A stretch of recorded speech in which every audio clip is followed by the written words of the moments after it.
Thalia Irizarry with us here on the Mendola Show, Wyoming Valley West. You're a freshman. Yep. How big is it to play varsity basketball? Is it a little scary out there? You feel like, hey, I played a lot of basketball. I'm pretty confident. Yeah, it is. It's different. It's like much more faster and like I feel I have more pressure and stuff. It's really different. But I like it right now. I like it. Kind of thrown in. You're going to play point guard, which is a big deal to Yeah. play at a big school in ninth grade. So how challenging has that been so far? It's been like really challenging. Like trying to how do I say this? Like trying to run everything and stuff. It's really different. It's really different from like JV and like having to start it all up and stuff. But I gotta get used to it somehow. So let's talk about being, in with the girls. Like, hey, yeah, come on in. You're good. Like, hey, you could do this. Like, did it take a little bit to kind of get their approval? To be honest, no. Like, I always had like that bond with them, especially like Kenzie Perluke, Abby Marsala, and Haley Oliphant. Like, we all just like had that bond beforehand, So,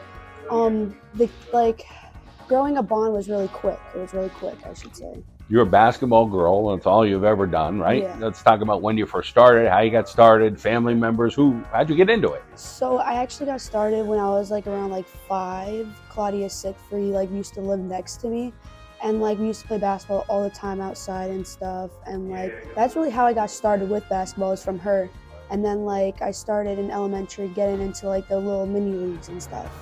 But basketball was like a throughout the whole life thing. And my mom did it, my dad went to college for it, so that's how it really got started. Awesome.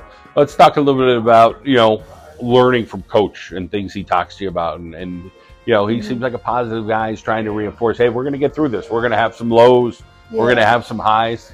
Yeah. He always obviously points out the mistakes and stuff. And I actually like that because I get to learn from it.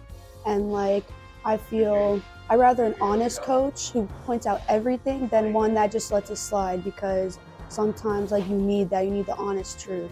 So well said for a freshman. Accountability. Yeah. I love it. Yep. Let's talk about now that, hey, you're in that starting lineup. Now you got to run with it. Now it's like, hey, I'm a freshman. Now I'm starting. Now I want to get better. Now I want to grow.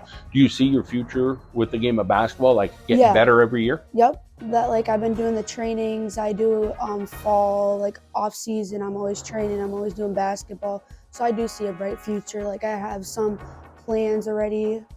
Just being a freshman, I already know where I want to go and stuff. So let's talk about perspective-wise. What do you see out there with your team? You see, hey, we're hard-nosed defense. We need to shoot the ball a little bit better. We need to pound the rock inside a little bit. What would be your little analysis thus far in the season? There's still a couple months to go.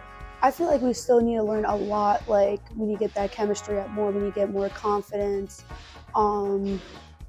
Defense, move faster, offense, passing, just the little stuff we got to work on. So then we become better and bigger, Let's talk about family support. Who's there cheering you on, whether it's a classroom or in the stands? Who's there for you? Got the student section, of course, and then you have my mom, my grandma, and my aunts come, and that's really it. But the student section, definitely, you have a crowd. Awesome.